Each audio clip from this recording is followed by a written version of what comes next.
Urea ఇవ్వకపోతే BJP నాయకుల ఇండ్ల ముందు బైఠాయిస్తామని రవాణా శాఖ మంత్రి పొన్నం ప్రభాకర్ హెచ్చరించారు. రాష్ట్రానికి సరిపడా యూరియా సరఫరా చేయాల్సిన బాధ్యత కేంద్ర ప్రభుత్వంపై ఉన్నదని, ఇందుకు బీజేపీ ఎంపీలు కృషి చేయాలని కోరారు. గాంధీ భవన్ లో మంత్రితో ముఖాముఖి కార్యక్రమంలో ఆయన పాల్గొని ప్రజల నుంచి వినతి పత్రాలు స్వీకరించారు. ఈ సందర్భంగా మంత్రి పొన్నం ప్రభాకర్ మాట్లాడుతూ, దేశం మొత్తం కేంద్రమే యూరియా సరఫరా చేస్తోంది.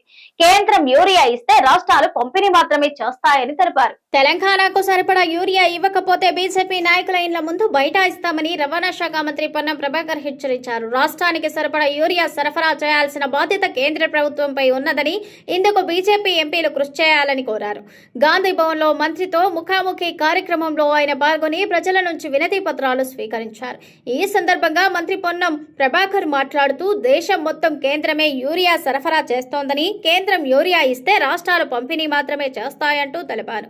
రాష్ట్రానికి ఎరువులు వచ్చినా రాకపోయినా బీజేపీ నాయకత్వానిదే బాధ్యత అని పేర్కొన్నారు.